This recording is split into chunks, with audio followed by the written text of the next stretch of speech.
Hey, happy Wednesday. How is everybody? Hope y'all are staying warm. It's another cold one here in the hill country. Today, I want to cover the surveys. What is a survey? So the definition would be it's a geographical description of the boundary of a particular piece of property. There are different type of surveys. They're just boundary surveys, land surveys. They are not sufficient for a sale. The one we want to talk about is the title survey that is needed to transfer a property in a sale. Sometimes in addition, you get a topographic survey that is very helpful to see the trees, to see the elevation on the property, especially if it's a vacant property.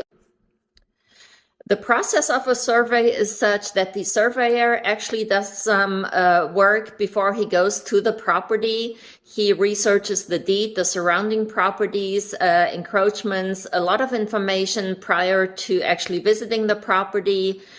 That's what we call the field work. Once they go out to the property, they put down the flags, do some sketches, and take all that information back to the drawing board, and that's when the actual survey work starts.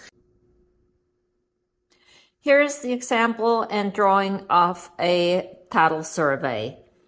I'm going to get closer here, zooming in. You see setback lines, you see driveways, the house, of course. You go over here and you can find the legend, what it all relates to. If it is water valves, air conditioning units, chain link fans, wood fans, it is all marked on a survey. You have the notes. You will want to read through those. This is all the stuff that the property is subject to. Sometimes if you're in a flood zone, it'll show up here. You have a scale. You have the direction your house faces to. And you have a legal description, important. You have the surveyor's signature, stamp, and also you need to have it dated for it to be legal. What can cause issues with the survey? I have an example here of an encroachment. This is what we want to look for. Anytime we have an encroachment, we have an issue. I've seen encroachments over the actual building line and over the actual property line, and that can be a real issue.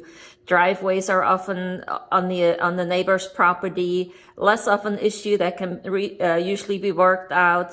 But if your house actually sits on the wrong lot, that could be a big issue. In this case, a waiver has been given, a variance actually has been given prior to building the house. That is very helpful. We just submit that to the title company and there is no further issue. However, if no variance has been given prior to the sale of this property, that has to be worked out in order to close the property. Title companies and mortgage companies will be looking at the survey for approval for the transaction. In some cases, an older survey is acceptable, usually if they're less than 10 years old and no changes on the property have been made. What else? The cost of a survey is anywhere, I would say, from $800 upward. Depending on size of property, if you have waterfront, if you have acreage, of course, the cost goes up drastically. Reading a survey can get overwhelming, especially if encroachments are involved. So let an experienced agent help you with this. I'm here for you. Give me a call, message me, email me, 830-613-8234. Have an amazing rest of the day and stay warm out there.